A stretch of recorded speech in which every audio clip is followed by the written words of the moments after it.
So welcome everybody. Nice to see such a packed room. This is great. I'm glad everyone's getting pizza.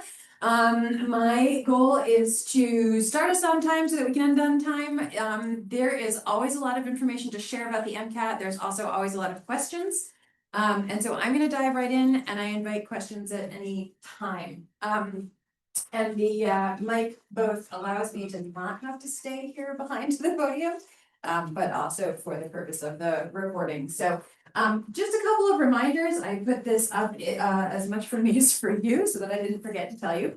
So first of all, for those who haven't met me before, I'm Katie Lipp. I use she, her pronouns, and I'm Director of Health Professions Advising. My colleague Jackie Collette is the Coordinator of Health Professions Advising. So you usually see both of us at our events as well as when you come for appointments. So we are recording this. The recording and slides will be available to you as soon as possible. That is my goal. So today or tomorrow is what I would hope. Just for folks on Zoom, if you can keep yourselves muted and video off, that would be great. Again, because we're recording and just to make sure the sound doesn't get messed up. And you can use the chat function if you need to type a question or raise the raise hand function in Zoom. If you sort of move your cursor, it should be at the bottom of the screen. My Zoom stuff should go away and it's not. So we'll hope that it does that for itself in just a second. And then in person, folks, Jackie's already said it twice, but if you can sign in, that would be great. We'll make sure that the sign-in sheet just keeps circulating around. This is just a reminder. I'm putting it, at the beginning of every presentation. I'm not going to go through all these things. That's not really the purpose of today. But if you are a new pre-health student, these are some things that we really encourage you to do early on. Again, I'll show the slides so you can actually access those links, not just look at them. And just some reminders also of how to find us, email, where we're actually located across the street in the CDC. So we're going to jump right in to MCAT stuff. And again, normally this Zoom bar goes away on its own. Like literally just hides if you click on it and then leave it alone, and it's not doing that. So I'm sorry that it's sitting there at the top of the screen really annoyingly. All right, so let's dive into the MCAT. Again, questions anytime, please. I'm gonna share a lot of info, but I want to make sure also that things are clear and that you're getting your questions answered. Quick question for you before I dive in. Can you just do me a favor, raise your hand if you're a first year or a sophomore? Just curious. Oh my God, that's amazing. Okay, awesome. That's way more than I expected. I'm super, super happy about that. Because I really wanted folks to get this information early. Okay, so I'm really thrilled that you're all here. Thank you. Okay, so the MCAT is the medical college admission test. It's from the Association of American Medical Colleges, which is the governing body for MD granting schools in the United States. It's a standardized exam used to test the concepts and skills that have been decided are important for people entering medical school. It's required in different places and accepted in some places as well, even though it's not always required everywhere. So MD and DO schools, those are the medical schools in the United States, as well as DPM, which is Doctor of Podiatric Medicine. They also require the MCAT. It's required or accepted by some post-baccalaureate pre-medical programs, and it's also required or accepted by certain international medical schools. So for the vast majority of people who I'm working with, they're usually taking the MCAT for MD and DO schools in the US. That's usually the primary reason, but it does, it is used by all of those other places. So I'm going to do a little overview of like the actual structure of the test. I want to spend more time on test prep. But just you have to kind of know what the test is, right? So we're going to start there. There's 4 sections on the MCAT. If you've looked into the MCAT at all, you know this, you've heard this, right? And it's sort of, if people talk about the MCAT, you've heard about these things. So there are these 4 different sections, and actually you'll see a slide in a second that shows what the test, what it actually looks like when you take the test, like what happens first, second, and so on. But basically, it goes top to bottom, left to right. So when you take the test, Chem Phys section is first, CARS, critical analysis and reasoning skills is next, biochem is third, psych social is fourth, always in that order. It does not get mixed up if you take it on a different day or at a different test center. Yes, different people on different days are taking different tests, but the order is always the same. So we've got these 4 sections that comprise the MCAT. Then the test is also written to assess for these particular skills, and oh my god, the Zoom thing. Maybe this is bothering me more than you, I don't know, but it's driving me absolutely nuts because of the thing itself. Go away. Hi, floating panel meeting controls. Oh, thank you. I literally have been using Zoom since what, 2018? I've never had to do that before, so. All right, so there's these 4 sort of groups of scientific inquiry and reasoning skills that the test is also designed to assess. And so what they've done is they write questions that intersect at points of the content that were on those 4 squares or rectangles really from the last slide, and these skills, right? And that's where the different questions or how the different questions are written is to overlap between content and skills. And so this is the slide I was talking about. This is what it actually looks like on test day. And this also is telling you just a little bit more about the 4 sections and number of questions and what the questions are like. So a lot of the MCAT is what's called passage-based, which means you read something and then you're answering questions based on that passage. Not 100%, as you can see, right? So for ChemPhys, it's telling you that there's 10 passage-based sets of questions. But then there's also 15 independent questions. So it's a little bit of a mix of the 2, but there is a lot of reading. There's a lot of passages that you're reading first and then getting questions based on that. So as you can see, it is a full day, right? You got to set aside a full day to take this test, but that also means you have to set aside a full day to practice a full test, right? If you're at the point where you're prepping for the MCAT and you got to take a full-length practice test, that means a whole day that you're setting aside for doing that part. Some of the pieces in here are optional. Again, it shows that the breaks and some of like the survey and so forth. But you're still going to be there, even if you shorten your breaks or skip certain breaks. You're still going to be there for a long time in the test center. And they are all every MCAT is in a test center. So unlike some exams that you can test from home, this is not one of them. This is always going to be at a test center. With very stringent security protocols, which that's not part of what I'm going to go into. But you can read up on it, you can watch videos on it. Like they scan the palm. They've started bonding now. Like it's big deal security protocols. So that's important when you're actually at the point of getting ready to take the test, meaning you're not just getting informed, but you're like, okay, I'm taking my test in a couple of months. You really want to make sure you get to know that stuff so that you understand what to expect, so it doesn't throw you off when you're there. They also are going to make a really big deal of your ID. If your ID is not exactly what it needs to be in order to check in, you won't be allowed to test even if you're registered for that test. So again, I'm not going into all of those details, but when you get to that point, you really have to know all those details to make sure that you're prepared and ready to go. Okay, so that's what the test looks like. That's just the basic overview, okay? And then scoring, so 2 slides on scoring, and then I want to see if there's questions, but then we'll move on to actual prep stuff. So there's actually, you can think of the MCAT as having 5 scores, right? There's 1 score per section, and then there's a total score, which is just a simple addition of your section scores. And that's how the scoring works. You can see at the top, the 4 sections, the graphic is showing you both the high and the low. So where it's scored, the lowest score, the highest score, and then the median, okay, the 50th percentile there at 125. And then same thing below for the total score. And again, like they all add up to each other, right? The total of 4 lowest scores is 472 and so on. So this is how the scoring is designed. This is what it looks like. And then this is what, this actually looked right on my computer. I don't know why this computer flipped it around. I apologize.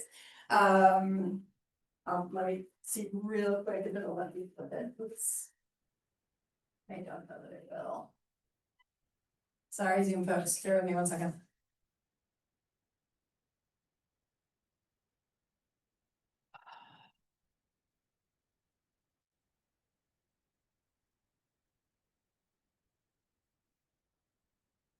Rotate it with the arrow on the right. Where? On the right. Thank you. Or not, that was a great, great suggestion though. You have to hold. You have to do what? You have to hold it down to move it. Yeah. And then Oh, thank you, everyone. Okay, but still, it cut it, so I don't know, switching from my computer to this one, it did not like that. Okay. Awesome. You can tell that I don't use this computer, okay.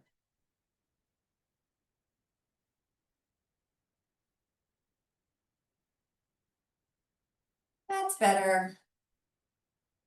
I mean, I know you could have, tilted your heads on the side, but still, this is a lot more comfortable. Okay, so this is I can tell it's screwing up the slides a little bit, but this is what the score report looks like, slightly cut off unfortunately, but basically, this is what you receive when you get your score. And so you can see that it's being presented in a variety of ways. One thing to know, they always give these confidence bands. That's just a reminder to everybody that scoring for a test like this is not completely exact and can be influenced by multiple factors that again I can't get into because I'm not a statistician. But it's really largely to help the medical schools and remind them like there's actually not really statistically a difference between like a 124 and a 123, for example. They're just saying you got to think about these as sort of falling in a range. And then they give the percentiles, which is obviously really helpful to see right away what percentile the different scores fall in. Let me pause there for just a second. That's just the end of the actual structure of the test. Questions about that? Fantastic. I'm just gonna keep moving, but again, like ask questions at any time. Okay, so I'm gonna go in semi-chronological order in the sense of like starting really early on, figuring out when you should take it, and then kind of moving forward in the planning and studying until we get to actual registration. Although registration happens before you're taking it, but you get what I mean. So as far as when to take it, in general, you take it when you're totally ready, right? And so sometimes that means you're taking it later than you initially thought you were because you need more time, whether that's more time for finishing classes or for the test prep, or because you're doing something else in life and need to fit that in as well. But when you're fully ready, when you're really prepared and you're gonna score well. Also, again, coursework, that's part of it, right? Making sure that the relevant coursework is done. And then also within 3 years prior to entering the program that you're taking the exam for. And the reason for that and not doing it earlier is because schools will at some point say, that score is too old. We need a more recent score. And 3 years is a good general guideline. You will find some schools that will take older scores, but 3 years is the most common that you're gonna see. Is anybody in this room thinking about looking at some people I know, but anyway, anyone raise your hand if you're thinking about potentially maybe kind of applying in this upcoming year, meaning submitting your application next summer, yeah. Just like, oh, maybe, anyway, okay, so this slide's for you. This is not for the first years and sophomores in the room. So for the 2027 cycle, the upcoming cycle, you want to aim for as early as works with your schedule and preparation. My recommendation is sometime January through April. But those are not limited choices. That's just a global recommendation. We should talk one-on-one, about your plans. Committee letter eligibility. This is always the date that folks are waiting for. We finally know it. So for next year, June 13th is the latest date that you can take the MCAT and remain eligible for a committee letter from our office. Again, that's for folks who are looking to apply next year. Committee letter is a whole other conversation, whole other presentation. Podiatry is very, very rare that we have a podiatry applicant, but those dates are later because their timeline is later for the application. All right, so now we get into the preparation stuff, right? The meat of the matter. So again, I've ordered these kind of chronologically, thinking almost about like if you're a first year student, sophomore, these slides are coming earlier, things you can really do earlier, and then ultimately working up to like, I'm taking it next month.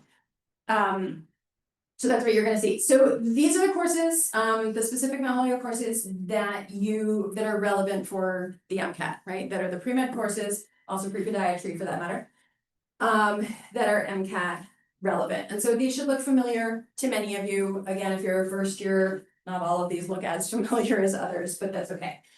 You will get there, but these are all of the relevant courses. Some of you, oh,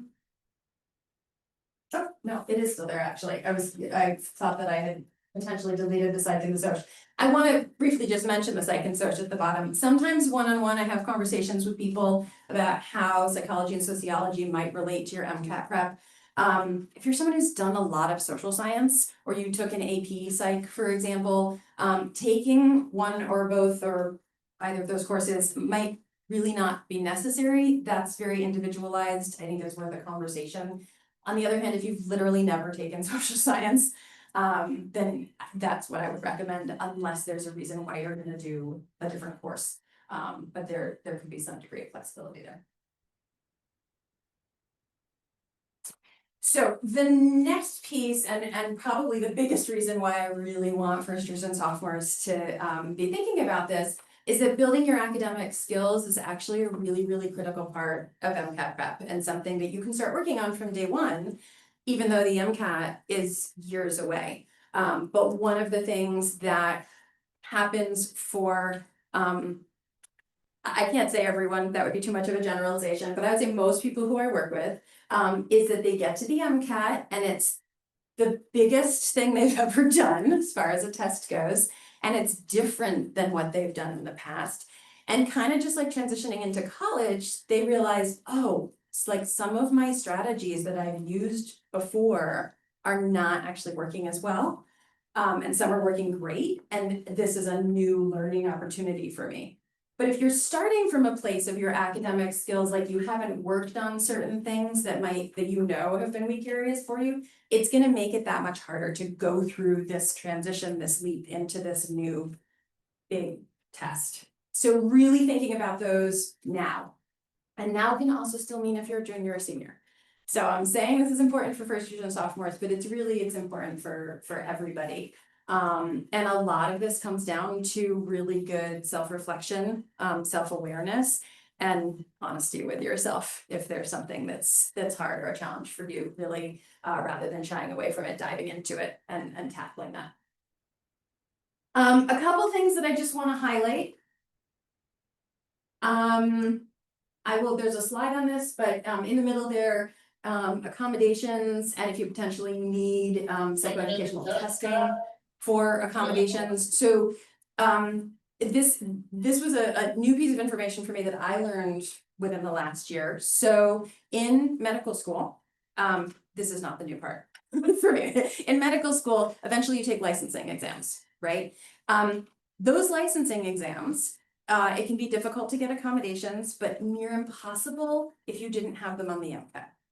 And so if you are someone who you know you're eligible for accommodations, or you think you might be, or anything in that realm, it's worth sort of looking into and learning a little bit more about now, so that you build experience, you connect with disability services here, you get documentation.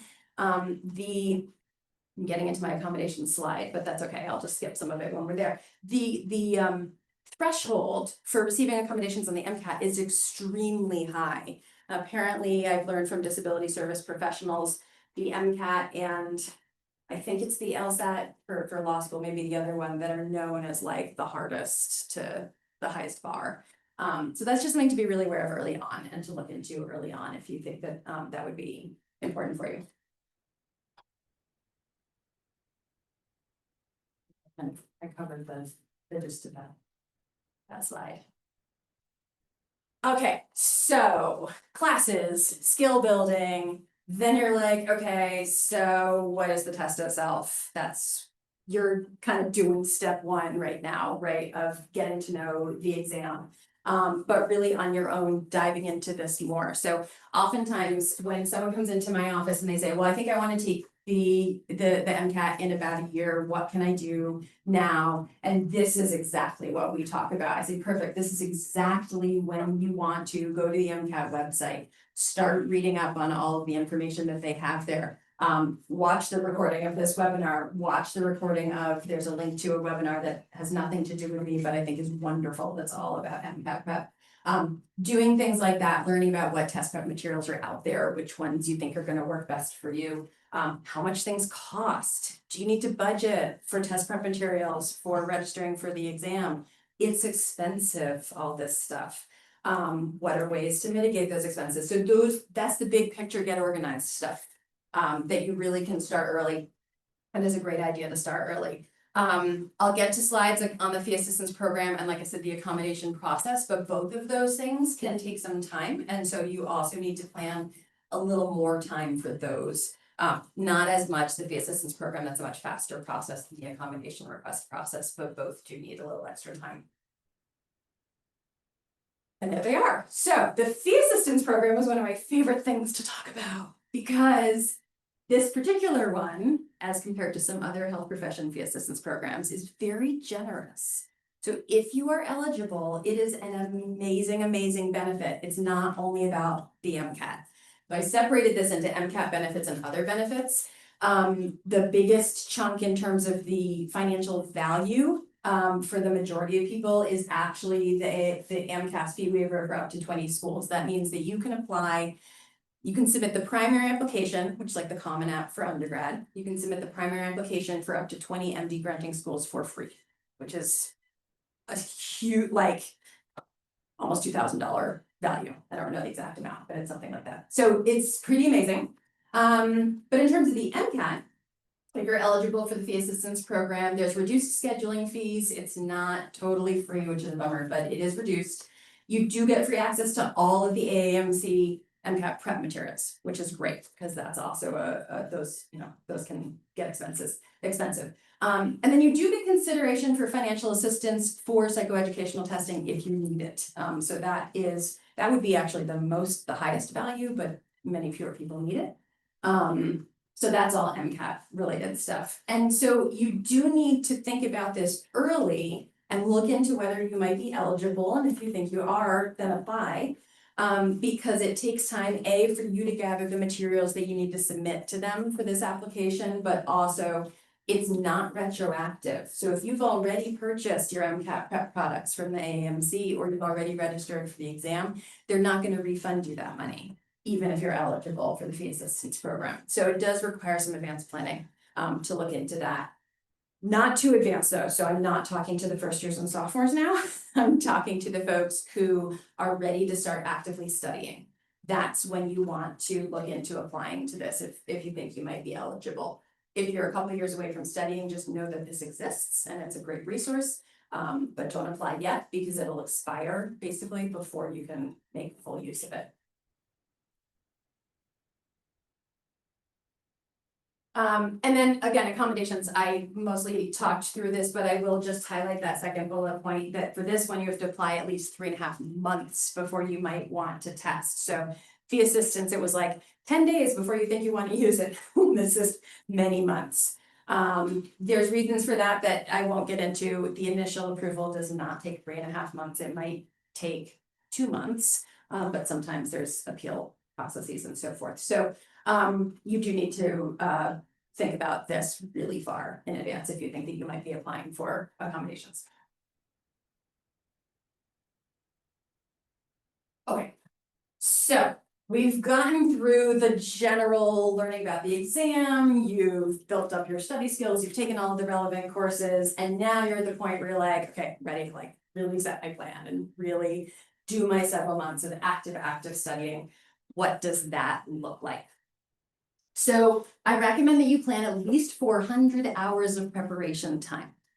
That's not necessarily over a set number of weeks or months. So if you have a summer or you graduate a semester early and have a semester, whatever the chunk of time is, if you have a chunk of time when you can literally do nothing but prep for the MCAT and that's your full-time job, then you might do all of this in a really condensed period of time, and the total number of weeks or months is actually not going to be nearly as long.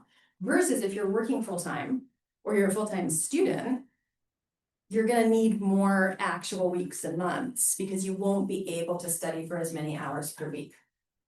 So it's going to look different per person. I will say this, and you might think about this in terms of your own experience of being a student in general.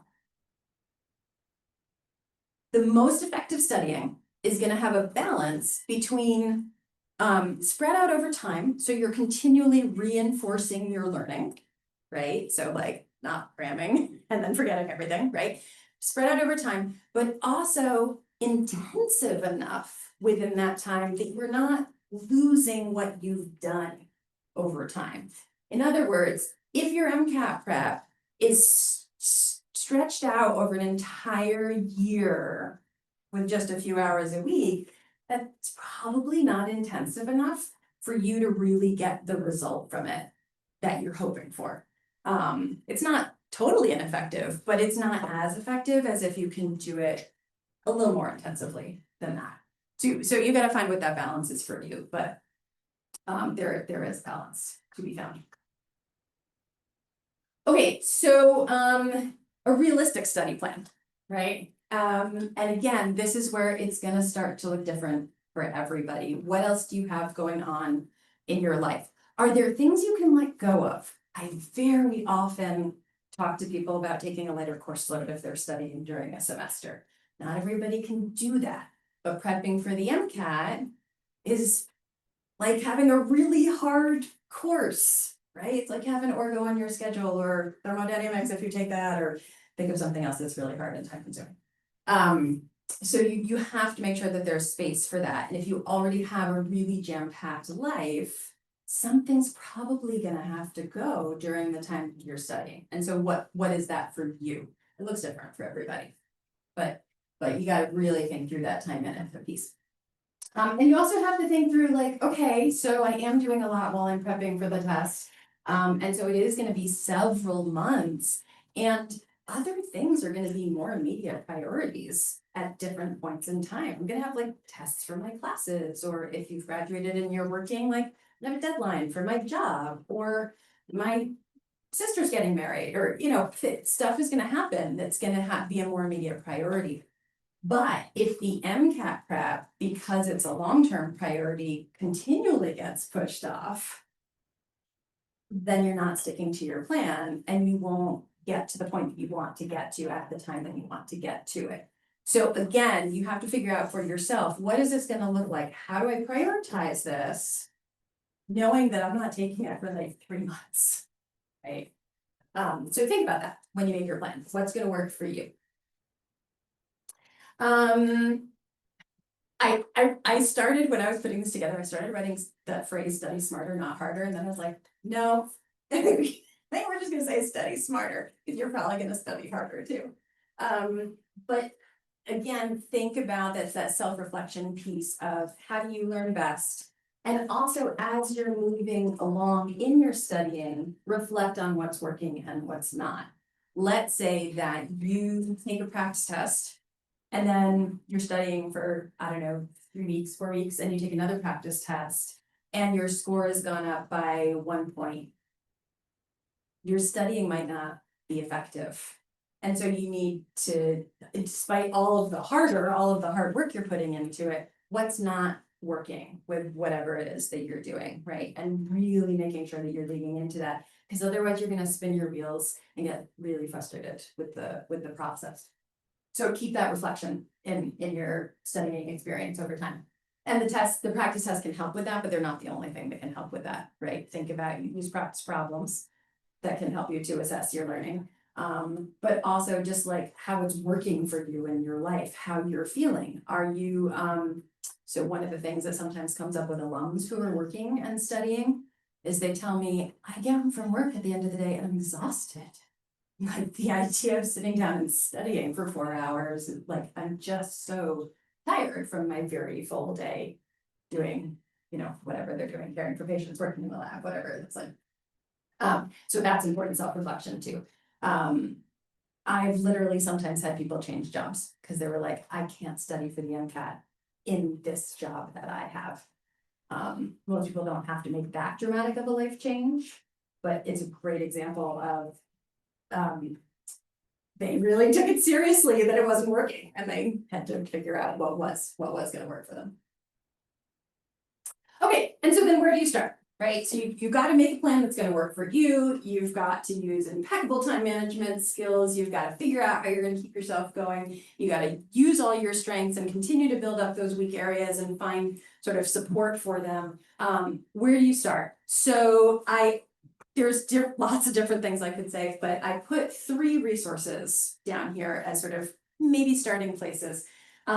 This webinar refers to the one that I said has nothing to do with me. So there's a webinar by a learning specialist. She's partnered with the AAMC. She's done this webinar at least 2 times now that I've seen. It's recorded, it's available online. She goes into a lot of the nitty-gritty detail about like literally do this and then do this and use this resource. She's talking about AAMC resources the whole time because her presentations are in partnership with the AAMC and she's not promoting any test prep companies. That doesn't mean you can't use resources from test prep companies, but that's what she's talking through. I think her presentation is fantastic and really useful, so I highly recommend it. And then she talks about the next 2. So using the AAMC sample test as a starting place, just like baseline, okay, where am I at right now? The sample test, so the AAMC currently has 7 full-length practice tests. 1 is called the sample test. 6 are called practice tests. The sample test is not scored, the practice tests are scored. The sample test and practice test number 1 are free, which is great. The others you do have to pay for. So the reason why the sample test can be helpful as a diagnostic, even though it's not giving you a score, it's telling you what you got right and what you got wrong. And that next tool, the content outline course, lets you actually dig into that and make notes for yourself and actually create a structure for yourself of, okay, I got all this stuff right. I'm really solid in that area. Like maybe I just need to do some kind of maintenance work, but like I got all those questions right. And then maybe there's another section where you're like, I got all those questions wrong. I'm in that class right now. I guess I'm learning that as I go, right? And then maybe there's a middle section of, okay, I can see here, like I got more right than wrong in this area, more wrong than right in this. And you can start to plan out what content areas you need to spend more time in. So those are just 3 suggestions. There's loads of resources out there. You may find that starting off in a different way works better for you. Those are just 3 ideas. Let me pause for a second. Any questions? As I said, there's so much information. I'm talking a lot.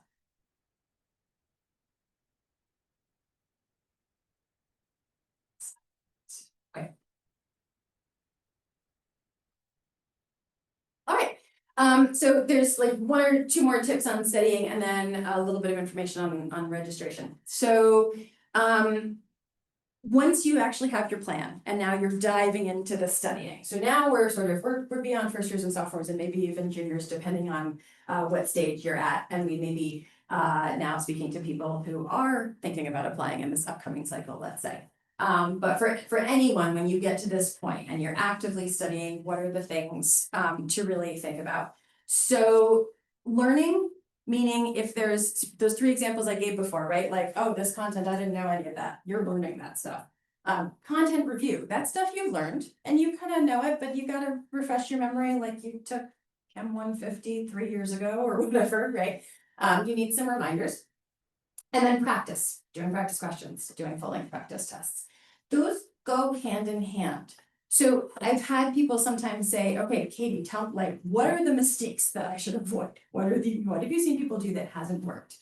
And probably the biggest one I say is don't just do all your content review and then all your practice. They have to merge because you're building those muscles, right? You've got to be doing the practice alongside the content review. And you got to keep the content review going because otherwise you start forgetting it again. So much. You saw that list of courses, right? So much content. So they really go hand in hand. So that's one thing. And so to that end, start the practice tests early. So by do many, not a very specific term. I told you that the AAMC has 7. I always tell everybody those are your gold standard. right? That's who makes the test. Therefore, their practice tests are going to be the most accurate, the most like the real thing. And for some people, 7 tests may be perfect. That may be what you need and you're good, and that's great. A lot of people, either because they think they might want to or need to do more practice tests, or because they're just kind of hedging their bets and don't want to use up all the AAMC stuff, will pair those with tests from a test prep company, of which there are many that offer practice tests. There's a link in here to a resource that we have that lists lots of different companies that you can check out. So that's your choice, how you want to do that, but starting them early.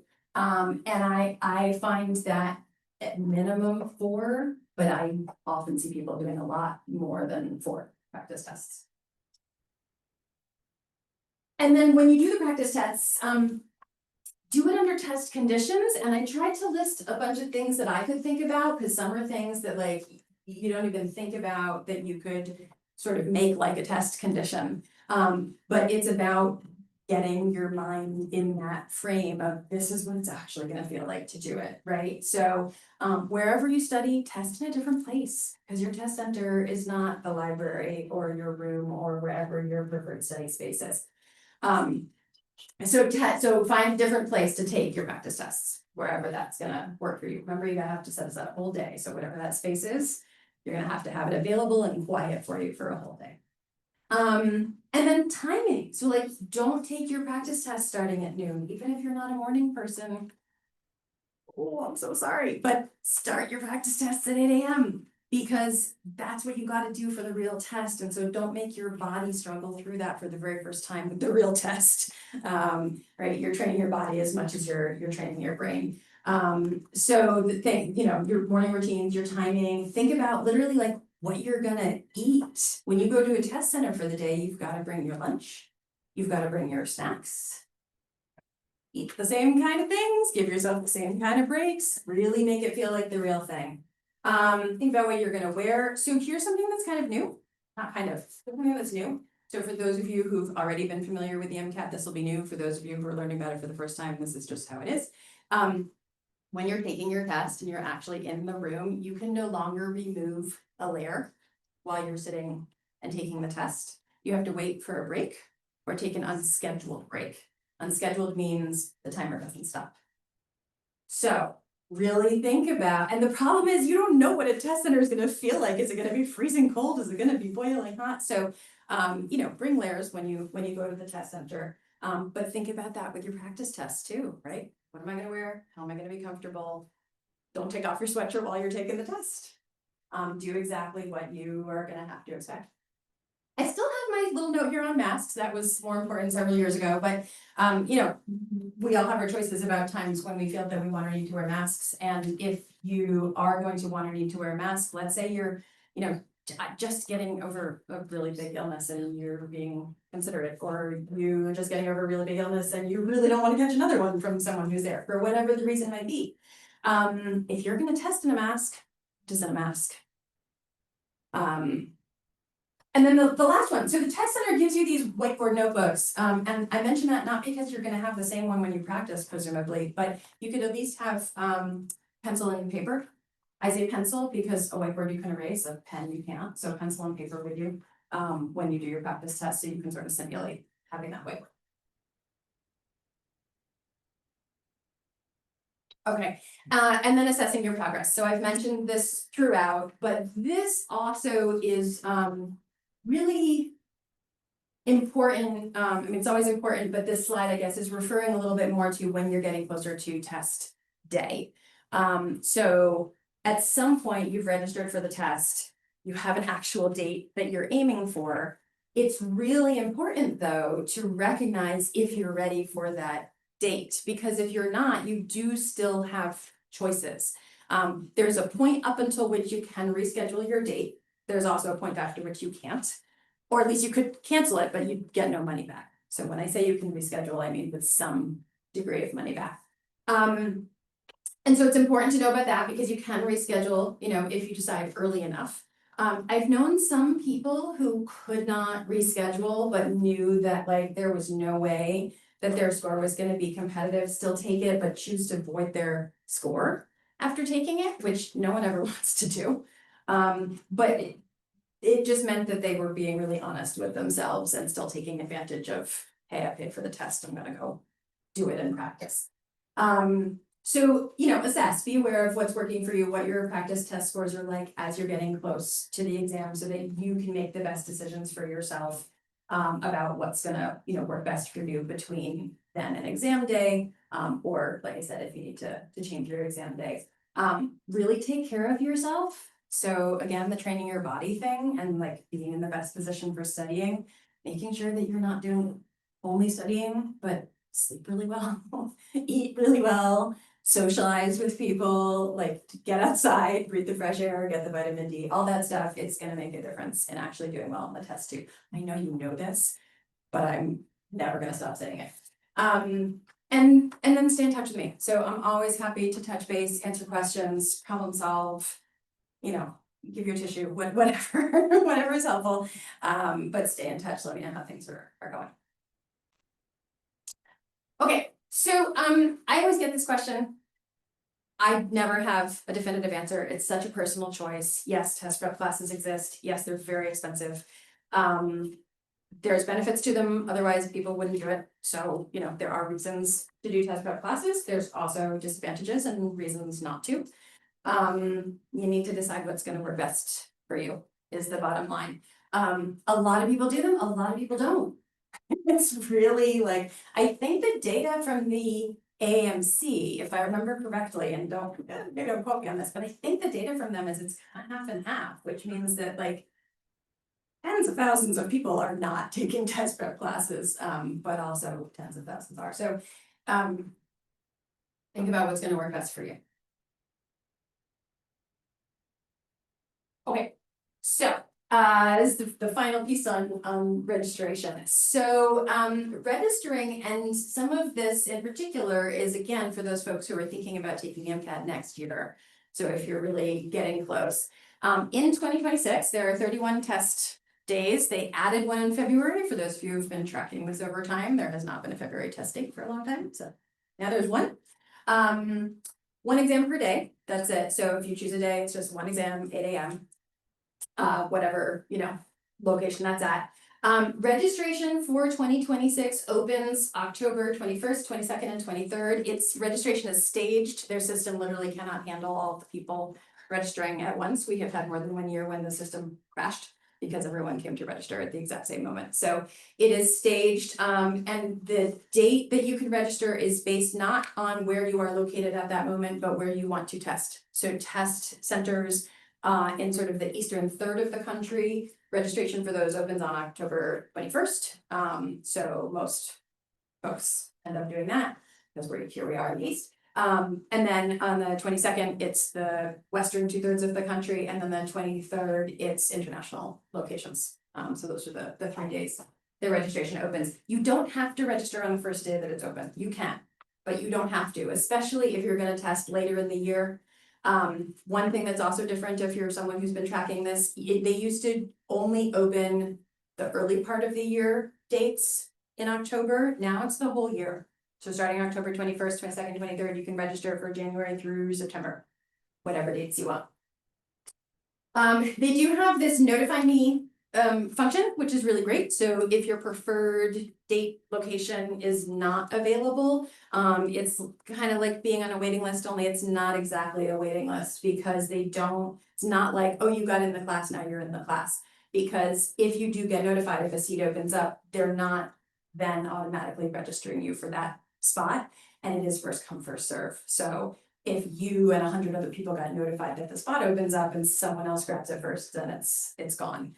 So unfortunately, that is a very time sensitive thing if you use that feature. Oh yeah, and the bottom part. So when you register, they will ask you if you want your scores released to your undergraduate institution. That is not a requirement. It sort of reads that way the way I put it. It's really helpful if you do, for 2 reasons. One, if you're working with our office, then we see your score and we can support you as you're receiving your scores and evaluating your scores. It also just helps future Mount Holyoke students and alums because we collect data and then we know how our students are doing. get information on how many people are testing and things like that. So it's appreciated by many. If you are gonna register on or around October 21st, there are some things that you can do before that day. So again, this is just for folks who think they are gonna test next year. I'll share the slide so that you can get these links so that you can actually find these things. But if you are interested in registering really early, then doing these things early can help. Otherwise, you have to go through this process. The registration system opens tomorrow. So if you were, if you go Google MCAT registration and you click on there, button, you're gonna get a notice that says that it's not open yet. It opens tomorrow. Okay, I'm largely done with content. The next couple of slides are really just resources that are there for you to access, not so much for me to talk through. At least here in terms of the AAMC things, and then this next slide would be Mount Holyoke resources. But I do want to talk through this page, because this is the other really fun one. We give away free MCAT prep stuff, and that's fun to do. So here's what you need to know. We do not have 100% confirmation yet of what's available, but we will by tomorrow. So I listed what's potentially available. The AMC's online only bundle, which includes basically all their MCAT prep stuff in one bundle.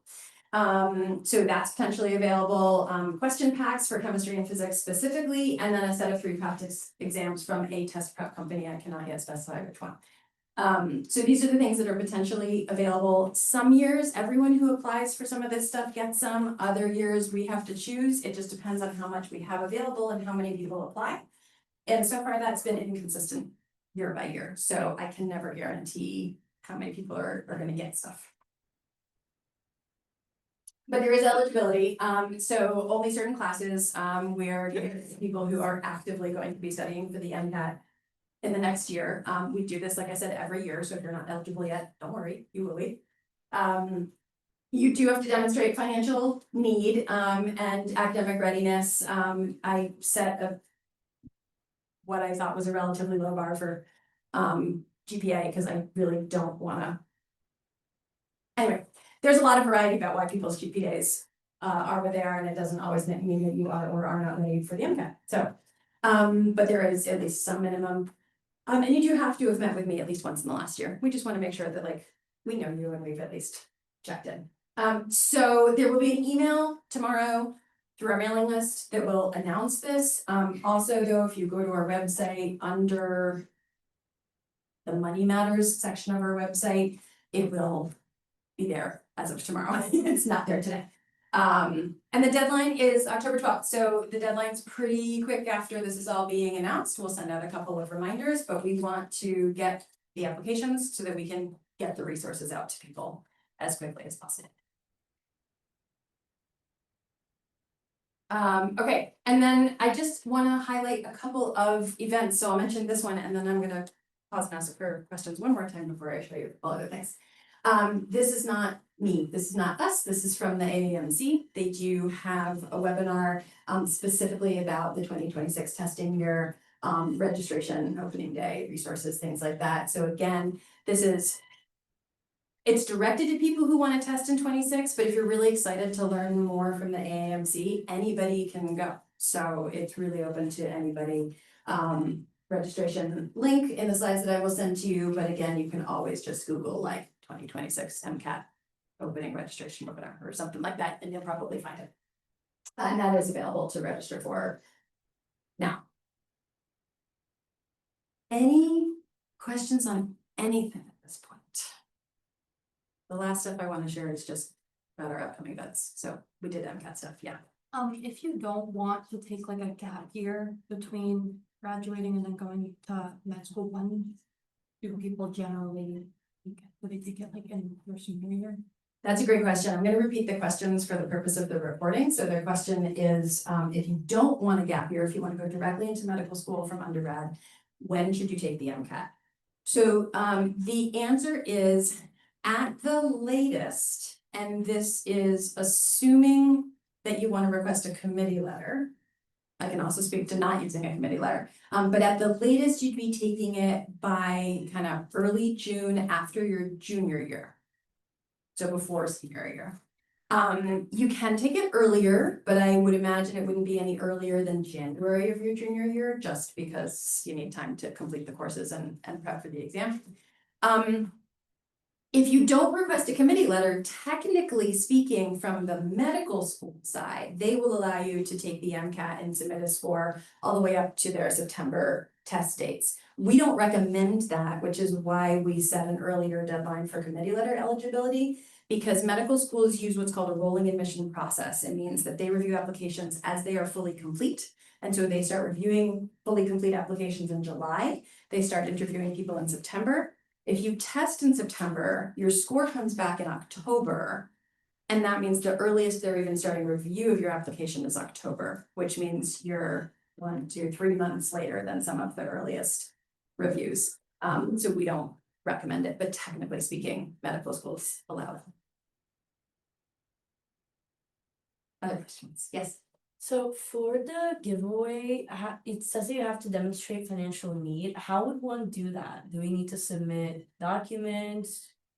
So there's a lot more detail in the information that will come out through the email and on the website, but the short answer is, if you have need-based financial aid at Mount Holyoke, that's one way, and we get that direct from Student Financial Services. The other way is, just telling us why this is gonna be helpful for you. Thank you. Yeah. Oh, I forgot to repeat the question. The question was about, for the MCAT giveaways, how do you demonstrate financial need?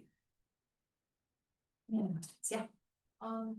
What is like the thing about the maximum number of times you can take it? So like I'm just confused, like it says like you could take it twice in your senior, are you able to like explain that?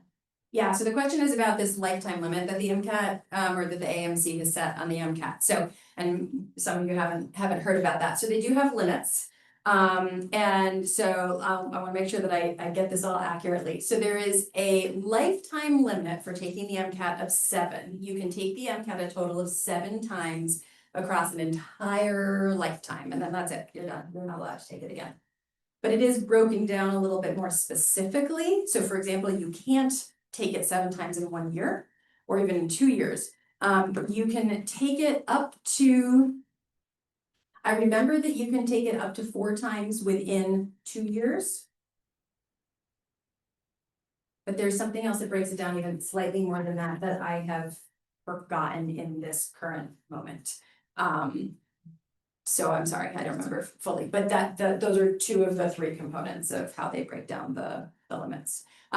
Personally, I don't think I've ever seen someone, I don't think I've ever seen someone take it more than twice in 1 calendar year. If you think about the amount of prep time required, and the amount of time in advance you have to register for it, it's like logistically would be really, really difficult to even fit in 3 attempts in 1 year. Not impossible, I'm sure people have done it, but hard. If you end up taking it more than once, do you pay the full price each time? You do, if you take it more than once, you pay the full price every time. Unless you have the fee assistance program. I know last year you started like the study group kind of thing. Is it possible to try it again like this year if anybody needs any study buddies? So a question about, can there be an MCAT prep study group on campus? The short answer is I am more than happy to help sort of send out an initial email about that. We can talk offline, so to speak. Okay, happy to take more questions afterwards, if folks wanna approach me, one by one, or just make appointments. But I just wanna take a couple of minutes to highlight a couple of upcoming things. So a week from, yesterday, so on Monday, for all of the 5 colleges, St. George University is doing a presentation with a physician, one of their graduates, but she's a reproductive health and women's health physician. And that is on Zoom only this coming Monday, like I said, for all of the 5 colleges. BU is coming here, specifically in a little more than 2 weeks, so on October 16th. We will be right here in this room, again, a lunchtime. I will tell you that not only is it fun to hear from the Associate Dean of Admissions at a medical school, but this particular Associate Dean of Admissions is pretty great. She's a really great presenter. She was here 6 years ago. And we had standing room only in the room, and she was great, so I highly recommend it if you are free at that time. It is not recorded, nor is the SGU one. This is specifically for all of you first years and sophomores in the room, so each year around late October, I do this mid-semester check-in. It's just a great time, like you've really sort of settled into college at this point. And it's a great time to check in about academics, specifically around pre-health. This, you may or may not have the schedule in your head, but I sure do. This is the week before academic advising week. So the schedule of spring classes should be out the week that this event is happening. Academic advising is the week after that. And spring class registration starts the week after that. And then another AMC one that I just wanted to point out, since we are here talking about the MCAT and medical school, the AMC has a virtual medical school fair. It's free. It's over 2 days. They will have medical schools and postbac programs, a lot of different programs that will be there in different chat rooms that you can go and chat, or literally you can be a fly on the, I've done this, you can just go be a fly on the wall, like read other people's questions and answers and get a lot of information that way. But specifically also on the first day, the 29th, they will have presentations as well. And they often have really good presentations. I don't know yet what the topics are this year, or I don't remember, I can't remember if I saw them or not, but that would be the day when they do those, is the first of those 2 days. And again, that's free to register for. So this is just the same slide that I put up at the beginning, just as a final reminder in case anybody needs that information again. We've reached our time, so thank you so much for being here. Zoom folks, thank you so much for being here. I will send out the slides and the recording as soon as I can.